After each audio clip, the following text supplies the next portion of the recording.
පළවෙනි කාරණේ මං කිව්ව කරුණු හතරක් තියෙනවා කමා කර ගැනීම. ඔබට මිනිසෙක් හැටියට කමා කරගන්න පුළුවන්. බොහෝ දේවල් වලින් කමා කරගෙන මිදී නිදහස් වෙන්න පුළුවන්. ඒක නිසා බුදුහාමුදුරුවෝ කිව්වා මේ කායේන වාචා චිත්තේන පමාදේන මයා කතං අච්චයන් කමමේ බන්තේ බූරිපඤ්ඤ තථාගත. කායේන වාචා චිත්තේන ක්‍රියාවෙන් සිතින් වචනයෙන් දැන හෝ නොදැන ප්‍රමාද දෝෂයකින් වරදක් වුණා නම් මේ ණය වුණා නම් ඒකට කමා කරගන්න ඕන. කමාව ලැබෙනවා. බුදුවරුන්ට අතීතේ ලෞතර බුදුවරුන්ට පසේ බුදුවරුන්ට මහා ප්‍රඥාන් වහන්සේලාට අරහතුන් වහන්සේලාට වචනයකින් හෝ ඔබ අතින් දැන හෝ නොදැන හෝ හිතින් කායෙන් වචනයෙන් වරදක් වුණා නම් නිවන් දකින්න බෑ. නිවන ප්‍රමාද වෙනවා. ඒකට කමා කරගත්තොත් ඒ කමාව ලැබෙනවා. ඒ කරුණෙන් මිදී නිදහස් වෙනවා. දෙවෙනි කාරණේ ඊට වඩා හුඟක් බරපතලයි. කායේන වාචා චිත්තේන පමාදේන මයා කතං අච්චයන් කමමේ ධම්ම සම්දිට්ඨික අකාලික. මේ සම් දැක ගන්න කෙලෙස් වලින් අතහැර මිදී නිදහස් වෙන අකාලික. කාලික කියන්නේ කෙලෙස්, අකාලික කියන්නේ අත්තරින. සම් දැකගෙන සම්දිට්ඨිකෝ අකාලිකෝ. මේ ධර්මයේ විකෘති කළොත් නිවන් දකින්න බෑ. ඒක ආනන්තරීය පාප කර්මයක් කියලා අංගුත්තර නිකායේ දසක නිපාතේ සූත්‍ර ගණනාවක සංඝවේද සූත්‍රයේ තියෙනවා. ධම්මෝ අධම්මෝචි දීපෙන්ති අධම්මෝ ධම්මෝචි දීපෙන්ති කියලා තියෙනවා. ධර්මය අධර්මය කරනවා. එතකොට ඒක ආනන්තරීය පාප කර්මයක්. අර ලෞතර බුදුවරයෙකුට පසේ බුදු කෙනෙකුට මහා ප්‍රඥාන් වූ අරහතුන් වහන්සේ කෙනෙකුට ආර්යෝපාදයක් කරන එකට වඩා බලවත් ධර්මය විකෘති කිරීම. දැන් අද වෙනකොට මේ රටේ ඉන්න ඔය උගත් වියත් සිල්වත් කියන මහ නායක හාමුදුරුවෝ ඇතුළු හාමුදුරුවෝ සම්මත සියලු දෙනා දැන හෝ නොදැන ධර්මය අධර්මය කළා අනන්තයේ පාපයක් කරගෙන විකෘති වෙලා නිවන වහගෙන. සියලු දෙනා නිවන වහගෙන.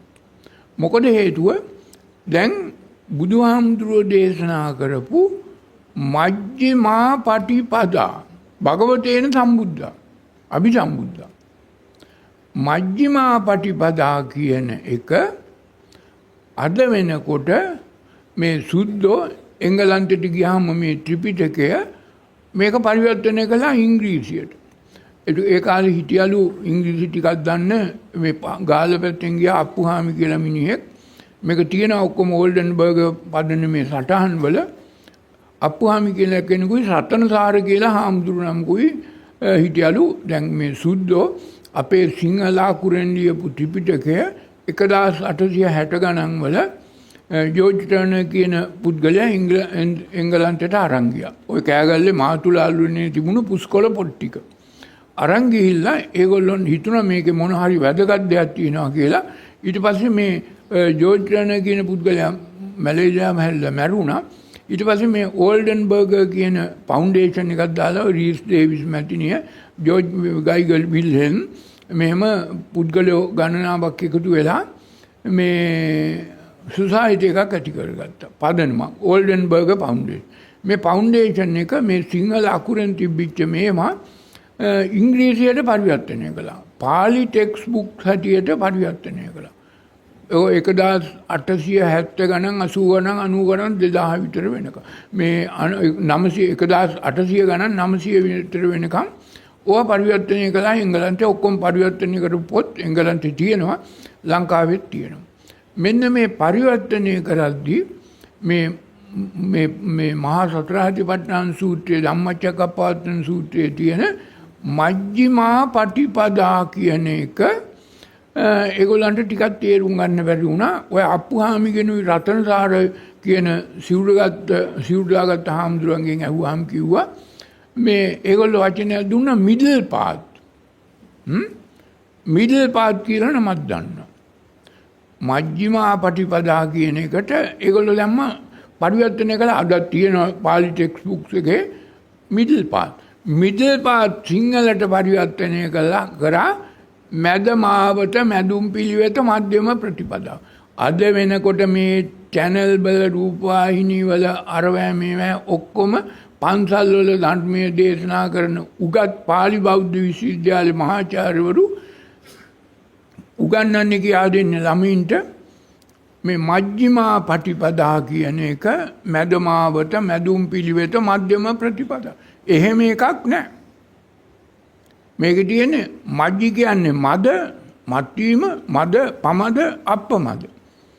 මේ මත්වීමෙන් මිදී නිදහස් වෙන මා කියන්නේ මිදී නිදහස් වීම. පටිපදා කියන්නේ පිළිවෙත. එතකොට වචන තුනක් මජ්ජි මා පටිපදා.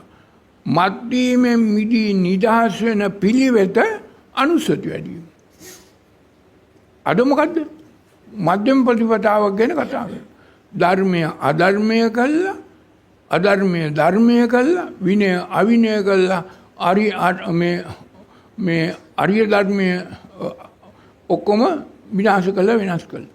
අන්න අර ධර්මයේ විකෘති කිරීම. අර කායන වාචා චිත්තේන පමාදේන මායකටං අච්චයන් කමමේ ධම්මේ සම්දිට්ඨික අකාලික වෙන්න බෑ. මැදමාවතක ගිහිල්ලා. මැදමාවතක් නැහැ. ඔබ 10ක් ගත්තොත් 10 දෙනාට මැදමාවට එහෙම එකක් නැහැ.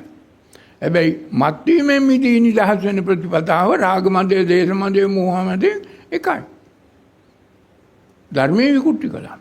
හැම හාමුදුරු නමක්ම ඉගෙනගත්ත සම්මතයෙන් මහාන වෙච්ච අද මොකක් හරි පොඩි වචනයක් හරි ධර්මයේ දේශනාව කරනවා නම් මැදමාවතක් ගැන, මධ්‍යම ප්‍රතිපදාවක්, මැදුම් පිළිවෙතක් ගැන කියන්නේ. ධර්මයේ අධර්මයේ කළා. මේක දහම විකෘති කළා. එහෙම එකක් බුදුහාමුදුරුවෝ කිව්වේ නෑ. බුදුහාමුදුරුවෝ මේ මත්වීමෙන් මිදී නිදහස් වෙන පිළිවෙත අනුස්සති. ඒකත් තේරුම් ගන්න බැරි හාමුදුරුවෝ අද ඉන්නවා. ඉතින් ඒක නිසා කමා කරගන්න ඕන ඔබ සියලු දෙනාම දහම් පාසල් වලින්, ඉස්කෝල වලින්, පන්සල් වලින් දැන් ඔබ ඉගෙනගෙන තියෙන්නේ මැදමාවට. අනිත් පාර මේ අස්පස්ස කරනවා කියන්නේ ආස්වාස් පාස්වාස් හුලං අදිනවා පිට කරනවා. වායෝ කසින. එහෙම එකක් බුදුහාමුදුරුවෝ කිව්වේ නෑ. බුදුහාමුදුරුවෝගේ සෝසතෝ අසසති කුසලයේ වඩා වර්ධනය වන දේ ආශ්‍රය කරන්න, අකුසලයේ වඩා වර්ධන දේ ප්‍රහාණය කරන්න. ඒකයි අස්පස්ස. ඒකයි ආනපාන. ඒකයි සේවිතබ්බා සේවිතබ්බා. ඒකයි කරණීය අකරණීය. ඒ ඔක්කක්වත් අද මේ ආගමේ මේ හාමුදුරුවෝ දන්නේ නැහැ. නිවන් දකින්න බෑ. ණය වෙනවා. ණය මිදී නිදහස් වෙන්න බෑ. කමා කරගන්න ඕනේ. ඉතින් ඒක නිසා මේ දැන හෝ නොදැන හෝ මේ හිතින් කයින් වචනෙන් ඔය වර්ධි කළා. ඔය වර්ධි කරගෙන යනවා තාම. බෞද්ධ පාලි විශ්වවිද්‍යාල බුද්ධ ශ්‍රාවක ධර්ම පීඨේ මහ පිරිවෙන් වල උගන්වන්නේ ඔය වැරදි. විසුද්ධි මාර්ගය උගන්වන්නේ. බුද්ධ දේශනාවේ ත්‍රිපිටකය උගන්වන්නේ නැහැ. ත්‍රිපිටකය උගන්වුවත් අර පෘථග්ජන පුද්ගලයෝ පරිවර්තනය කරපු වැරදි කියන්නේ. නිවන් දකින්න බෑ. වැරදියක් කළා. මේ බුදුහාමුදුරුවෝ දේශනා කරපු ධර්මය සාත්තං සව්‍යංජනං කේවල පරිපුන්නම් පරිසුද්ධං. තවත් බුදුවරයෙකුටවත් ප්‍රඥාධික බුදුවරයෙක් දේශනා කරපු වචනයක් අකුරක්, ඇලපිල්ලක්, පාපිල්ලක්, ඉස්පිල්ලක්, කොම්බුවක් වෙනස් කරන්න බෑ. වෙනස් කළොත් ධර්මය අධර්මය වෙනවා. පැහැදිලිව අංගුත්තර නිකායේ දසක නිපාත මේක තියෙනවා.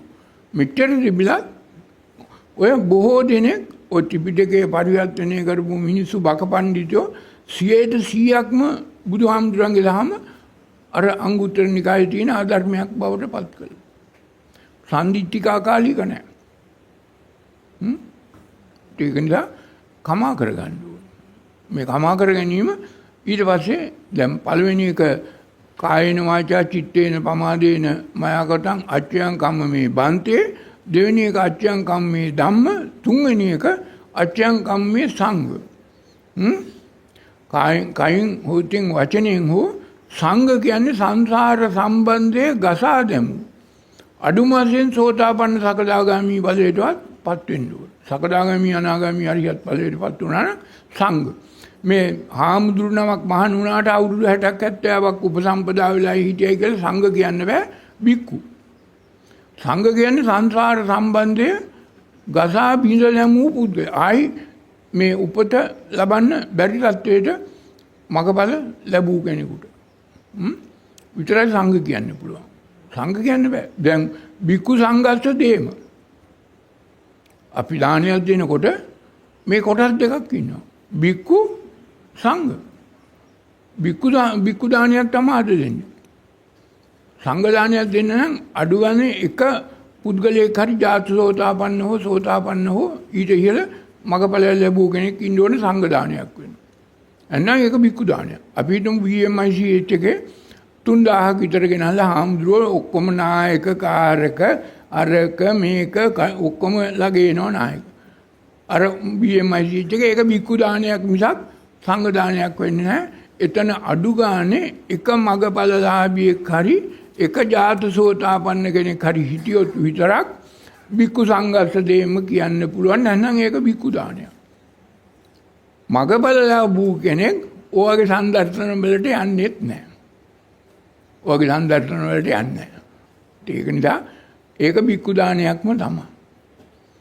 සංඝ දානයක් වෙන්න නම් මගඵල ලැබූ එක්කෙනෙක් හරි ඉන්න ඕනේ බව මේ දක්ඛින විභංග සූත්‍රයේ තියෙන දානානිසංස සූත්‍රයේ පැහැදිලිව බුදුහාමුදුරුවෝ විග්‍රහ කරලා තියෙනවා. ඒක නිසා දැන් මේ බික්කු සංඝස්ස දේම කියන්නේ සංඝ කියන කොටස එක්කෙනෙක් ඉන්න ඕනේ කියලා දක්ඛින විභංග සූත්‍රයේ පැහැදිලිව තියෙනවා. ඉතින් ඒක නිසා මේ සංසාර සම්බන්ධය ගසා බිඳ නැමූ සෝතාපන්න සකදාගාමී අනාගාමී අය තමයි අර කායේන වාචා චිත්තේන පමාදේන මයාකටං අච්චයන් කම මේ සංඝ සුපටිපන්න අනුත්තර උනේ. අනුත්තරේ ඊතර වෙලා මගපල ලැබලා ඊතර වෙලා. ඒක නිසා මේ සාමාන්‍ය සිවුරන් දෙකකට උපසම්පදා වෙලයි කියලා අවුරුදු 60ක් 70ක් හිටියට නායක කාරක කියලා තනතුරු සුද්ධ දීපුවා ගත්තට එහෙම සංඝ කියන්න බෑ. බික්කු තමයි කියන්න වෙන්නේ. එහෙම අයගෙන් කමා කරගන්න ඕනේ නැහැ. කමා කරගන්න ඕන බුද්ධ ධම්ම සංඝ ත්‍රිපිටරත්නත්‍රය. වෙන මොකකින්වත් නෙමෙයි. ඒක තමයි පළවෙනි කාරණය. කමා කරගන්න ඕන හැම අවස්ථාවෙම තමන් අතින් මේ සංසාර ගමනේ කවදා කොතැනකදී හෝ හිතින් කයින් වචනෙන් දැන හෝ නොදැන මේ වගේ බුද්ධ ධම්ම සංඝ ත්‍රිපිටරත්නත්‍රයට තමන් අතින් ප්‍රමාද දෝෂයක් වෙන විදියට වරදක් පාපයක් අවඩක් අසාධාරණයක් වුණා නම් ඒ සියලු වරදට පාපයට මම කමා කරගනිමි මට කමාව ලැබේවා කියලා කමා කරගන්න. අනිවාර්යෙන් කමාව ලැබෙනවා. අනිවාර්යෙන් ණය මිදී නිදහස් වෙනවා. හැබැයි පිරිසිදු චේතනාම්බිතව සිතින් කයින් වචනයෙන් කරපු සියලු වරද වලට කමා කරගන්න ඕන. දෙවෙනි